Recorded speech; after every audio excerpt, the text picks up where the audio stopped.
nice of your game, you might be pretty disappointed that you don't play as the killer this time, and that only makes the game even more important. As far as the graphics, it's pretty fair for 1983, but what kind of house is this one that made? There's no furniture whatsoever. The carpet is puke green and shit brown. All over the hot pink, purple, green, and peach. Who the fuck decorated this place? Some retarded part of the place. So the idea of the game is that you run around in this house, babysitting an infinite number of kids, and every now and then like the fire comes out chatting like this robotic money. When you slow, really slow, so using your common sense, you're not going to get killed. But you can also kill the kids. If he kills you, it's nobody. It's either by the jack on the bottom of the screen. And if he kills the kids, nothing to happen. Oh, if the kids need them to run out, whether it's far left or far right. Now, I don't know how they say it's not like you lock them in. There's even a door, so I guess Mike Myers doesn't like to go whatever. And each time you for a kid, you get 675 dollars. Why that doesn't happen? Now, I didn't look out for something like 8 dollars, and you can also go on the top. Apparently, this floor has a little bad electrical problem. It keeps going dark. Hate this shit. You know, all these color things kind of remind me of those schools, Mask and Red Death. But anyway, you're just grabbing kids, bringing them, and you can find the black spot or something. I don't know. It's like a nice sticker. I suggest that it's a knife, but it's almost as big as your body. So you guess it could be a bomb. It could be a big black one. So anyway, grab this thing back to the front. Why the hell is it shape the color of the wall? But move on. Michael Myers goes up, attacks the door, pulls out, and walks into the door. Then he runs away and not to chase him. But, you know, I just realized it's actually taller than me. And you count that red block of the skirt, which is wider too. There's a real threatening short. So, of course, I gotta mention the power. That's the thing every time Michael Myers moves. It's cool to hear it the first time in all its entire glory, but can't it stop after a while? It's chips in your brain. So, that's about it. All I got left to show you is what happens when you die. It's fucking hilarious. Your head disappears and you run around spurting pixelated blood after that.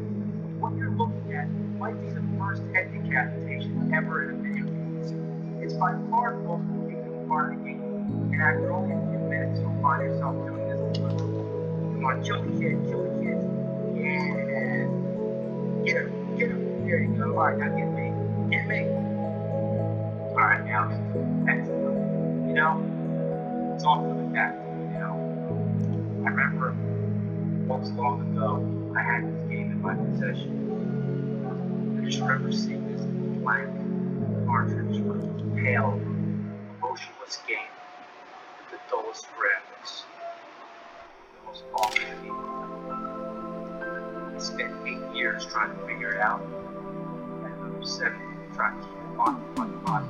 I realized what was living behind that game.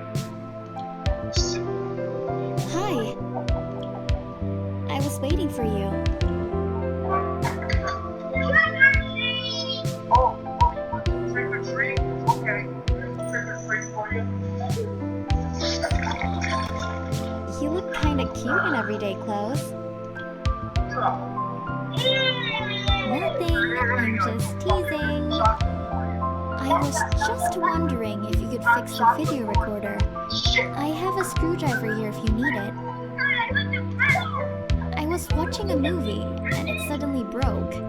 I can't fix things myself, so I thought... It's Atari. Of course. The door...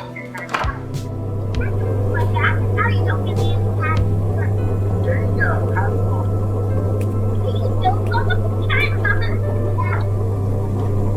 Oh, I like that. How about we check out another book? I got one. After all, it's not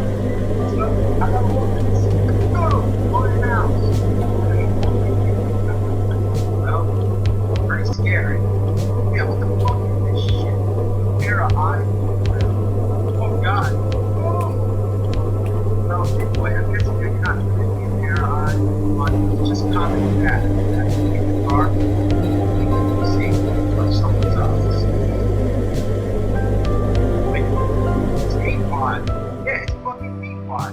Now, I believe you're supposed to be lighting a match here, but this aura of light that's surrounding makes me imagine it as some sort of body action silos.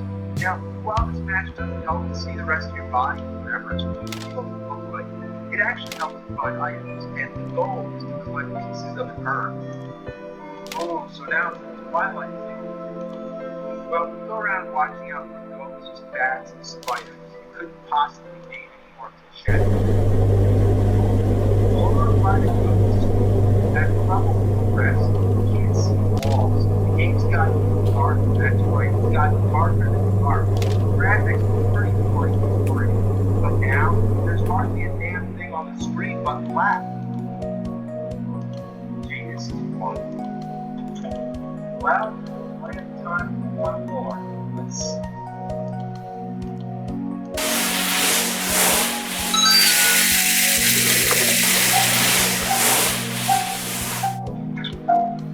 About Frankenstein monster. Alive, it's alive! Yes, it's yes! Actually, it's pretty stuff. I mean, as far as graphics go, there's a lot to look for. A lot of things that have the frame and shadow effect, just that are really busy environment for a party, especially after there's one house.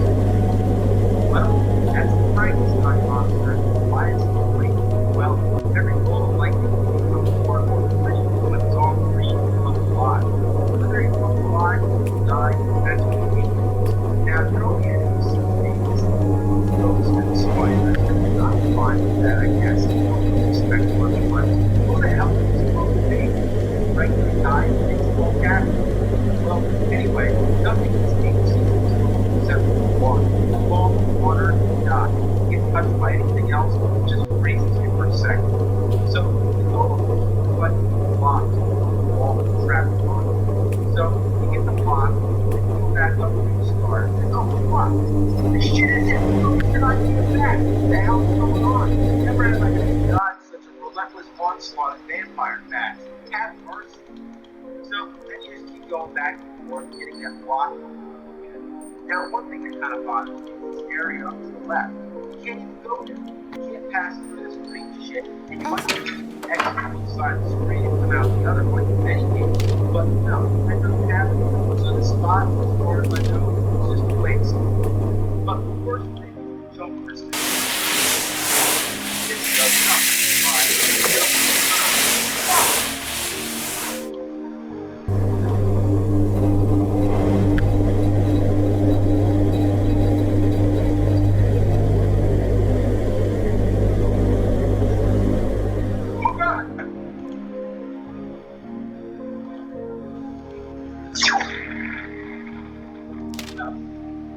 Now that's my cue to get the fuck out of here.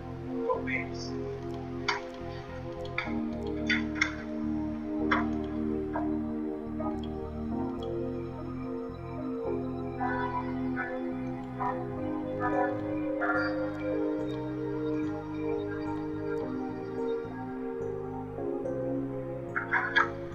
Alright, bastards. Oh, no. Look, it's the poopy man. No, the poopy man. More like the poopy man. He's gonna get you if you don't turn off this game. I'm waiting to go.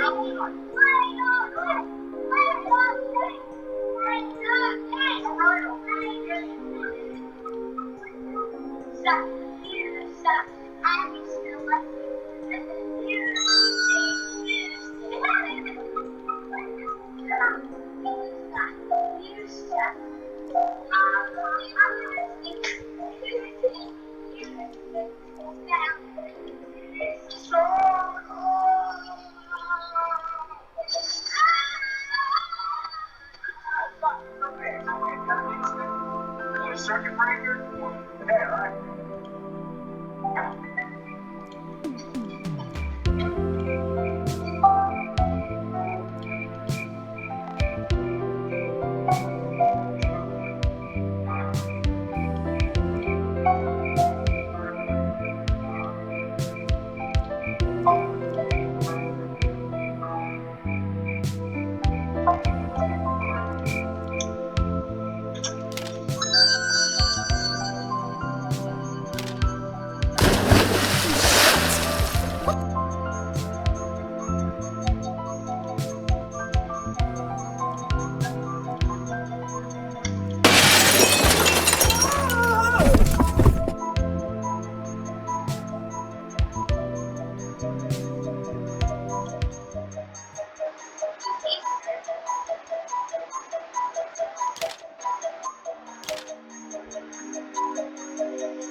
Sure.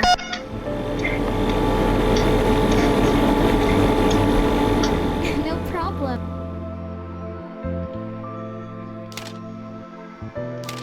Was that the boogeyman?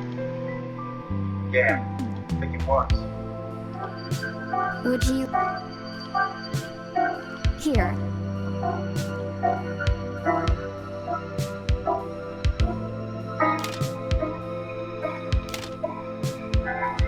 Hey, hold please. Don't sheriff, he's on the loose. Is this some kind of joke? Are... We're freaking treated like shit tonight. You don't know what shit Okay. is.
Beetlejuice, you know, great classic Tim Burton movie from the 80s, starring Michael Keaton. At the time, it was probably one of the darkest and quirkiest comedies to get mainstream attention.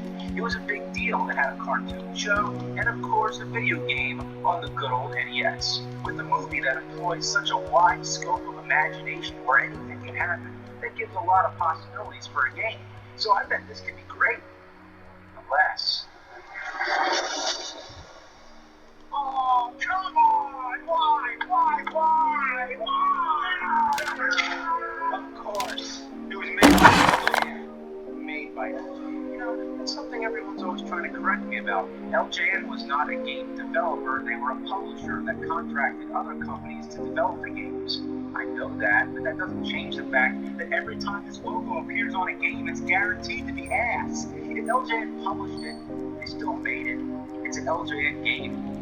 So technically, this one was developed by Rare, meaning it's a rare fucking day when LJN makes a game that's not a 12-foot tall mound of dog shit. Rare was the same company that made Donkey Kong Country and Killer Instinct. So maybe we can have high hopes that this will be okay. But on the other hand, Rare also developed other LJN classics such as Roger Rabbit, Nightmare on Elm Street, and made Battletoads, which is one of the worst two-player games of all time. So, how does Beetlejuice hold up? Let's turn on the juice and see what shakes loose. Well, friends, I hope that you play as Beetlejuice, the goofy ghoul himself, and not one of the main human characters. But for a guy who's supposed to be the ghost with the most, he really sucks the most. Okay. All he can do is jump on enemies, but unlike the famous Italian plumber, all it does is stun the enemies and toss you back 100 miles like you just bounced off a trampoline. What's with all the ricochet shit? You can't do anything in this game without being flung all over the place. We need a name for this. We'll call it simply bouncing bullshit. How come I can fall through a solid wall? I know Beetlejuice is a ghost, but he walks on the ground just fine. I guess the rule is the horizontal planes are solid, but the verticals are traps. We'll call this a perpendicular dick ploy. Isn't it nice how every time you try to move the screen down, you die? In most games, falling down pits is common. You fall, you die. That's fair. But here, if you advance the screen up and try to jump back down to where you once were, you still die. To get the screen to scroll back down, you have to gradually descend, hopping along lower platforms. Simply put, the edge of the screen is dead. It's a good way to box the player in like a rat, forcing them to move around in the most unconventional ways and insulting their intelligence at the same time. This will be known as the bitch barrier, and the player is the bitch. Damn! Ah! Fuck! Shit! No, not fun. Game sucks. That's all you need to know. Fucking Beetlejuice. You know what I'd rather do is trap a bunch of beetles in a jar, smush them with a lemon squeezer, and drain their juice into a shot glass. And no, I didn't say anything about drinking it. Are you telling me the torches kill you too? The torches should just be there for decoration. How does Beetlejuice hit them anyway? I thought they were part of the background, so is he just jumping against the wall? Even if the torch is out of frame, it kills you. And didn't we already establish a rule that whatever is not on screen doesn't exist? The game breaks its own rules, as long as it plays to your disadvantage. Don't touch anything. You have to be so strict about your every move, or else you get assassinated by every little thing in sight. This is what we'll call inanimate anal assassinations. There are stores where you can buy power-ups. These are your only weapons in the game, but they run out in seconds. They're not even worth the effort of gathering enough points to buy them. This is what we call fruitless farts. By the time you figure out that hitting down an A will make you go down a hole, you'll realize that there's these little bonus caverns where you can get extra points by jumping on enemies. Yeah, this is the only place I've found where jumping on them actually works. Try that anywhere else and you'll get bounced off a fucking cliff. Try hitting down an A anywhere other than the hole, and you'll fall to your doom. You also have a stop attack, but it only works on tiny bugs, not the bigger bugs. And the holes, by the way, the only place where you're allowed to fall down are only one screen deep. You think you're supposed to keep going down? How did you learn to fix this stuff? You die. So you have to go back out the hole. Yeah, how about out my asshole, you fucks? Well, a frog. Can I jump on? Can I stun it? Can I kill it? You know what? I'm not even gonna mess with it. You can't trust this game. It doesn't have any consistent rules. All this misleading bullshit and trickery will give the term diuretic diversions. Oh, I totally forgot to do something. You'll come to an apparent dead end, only to realize later that you have to get this cloud to move. It'll only move after the beehive is destroyed, and the only way to do that is to get the skeleton power up and use it to shoot a fireball at it. That's the kind of shit that would never make sense in any other context. Say that to someone in a sentence. To get a cloud to move, I had to get a skeleton to shoot a fireball at a beehive. When did that ever happen in the movie? And we're talking about a movie that's batshit insane. But this makes the movie look like something out of the ordinary. You know, most games stick to certain traditions and ignore the strange and the unusual. This game itself is strange and unusual.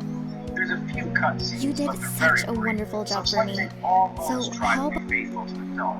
I mean, come on, Beetlejuice can't say nice fucking model and honk his crotch in an NES game? I think the game has more to do with the star than the movie. I mean the star in the sky, the real Beetlejuice. It's a red supergiant that's going to explode one day. Does that not accurately describe the feeling you get from playing this piece of shit? This particular star is always pulsating. It's so inconsistent that it's sometimes called the ninth brightest star in the sky, but usually the 10th. These fluctuations and inconsistencies are exactly what they were going for with the unpredictable nature of this game. When you're flying all over the place like a spring-loaded turd in a pinball machine, that's just like the star itself, how it's been speculated to have changed course at one time or another, possibly because of a nearby stellar explosion, or in this case, a fucking bomb. I mean, here we have a game where what exists outside the edge of the screen could take effect or not. An absence of visibility will result in death, whereas the existence of something harmful but not visible will still be in effect. Is it any coincidence that a game with no definable boundaries would have such a distinct relation to a star with ongoing visions that vary, making it hard to define the photosphere? Or what about how the star is surrounded by a certain stellar envelope made of matter that's been ejected from the star, kind of like a mass of bees coming out of a beehive and making an outer field around the hive? Betelgeuse is part of the constellation of Orion. That's what the ancient Greeks viewed it as, but of course today we all know that it's actually a skeleton shooting a fireball. Why would Betelgeuse be on the shoulder? Well, quite simply, anyone who's played this game as a kid has a chip on their shoulder whenever you bring up the name. And at last, the game was released in May. That's the same month when Betelgeuse can be seen over the western horizon after sunset, for only a brief period of Hey, time. Likewise, look, just forget it. I'm going to get it after fixed. sunset when their homework was done, and it was only for a brief period before they threw it to the ground beneath the horizon. So yes, I'm convinced the game was based on the star, not the movie. Or you could just say, they fucked it up. They took too much liberty with the source material. We'll call this freeform fuckery. As explained, there's many parts of the game where you need to get points to find the skeleton or other power-ups. The most common way to get these points is to stomp on bugs. You'll never know how many points you have until you go into the store. So what are you supposed to do? Keep track of your own points? To stomp on these bugs, you have to be really precise. It's just a tiny little mark you have to hit. But the worst part of all is that you can't concentrate on hitting the bugs because you have to tend with a larger bug at the same time. It's always there and constantly moving back and forth. So the method goes stomp, jump, and watch out, if you accidentally blow the controls, it's very easy to hop off the platform to your death. This kind of accuracy we'll call pinpoint piss taking. When you get to the first stage boss, there's no way to kill him, not without the skeleton. That's the only way. If you get there without the skeleton, you're fucked. You can't even go back out. There's a fucking door right there, but you can't use it. You have no other choice but to get killed. And then it either sends you back several areas that you have to play through all over again, or it starts you right at the boss again. I don't know if there's any reason or it's just complete random, but once it starts you at the boss, then it'll keep doing it. You're stuck here perpetually. Even if you get to the continue screen, it keeps starting Not at at the all. boss. It'll so be you have to reset the game just so you can get the skeleton. When you arrive at the boss with the skeleton, you have to make sure you have plenty of them because it goes away so fast. You can't get hit. If you get hit once, you lose the skeleton. The boss doesn't even have an energy bar or any sort of any kind. To beat him, you're supposed to hit him enough times to push him over to the wall on the right. But he shoots his weapons so frequently that you only have time for one attack before you have to jump over the damn thing. And if you jump at all, you end up on the ledge above the door. This wastes so much time and guarantees that he will always be moving closer each time. You'll never be able to get enough shots. Yes. I just brought it on the way back. Too far to the left, you're completely fucked. You can't hit him from the back. The only way to win that I know of is through a glitch where you have to do it real fast at the beginning while you're blinking. This is the most flawed, You're such a wonderful cook. That was really delicious. We'll call this I don't think anyone would be able to tell you're so... And at last, let's talk about the music. Don't expect to hear the familiar, dark, mischievous Wow. Every... In the tradition of all LJN games, they give you something That's great. You're so... What kind of horse shit is I this? like you. This doesn't set the tone at all. Oh, look! This would be the perfect... When we kiss, You'll be fine for can we other do it games. just like This is that? something you should hear if you're jumping around blowing bubbles in Magic Fairy Tale Land. Not a dark Tim Burton nightmare world. It'll be like listening to, I don't know, the soundtrack to Mary Poppins while watching Requiem for a Dream. For this kind of inappropriate game soundtrack, we'll call it bad music.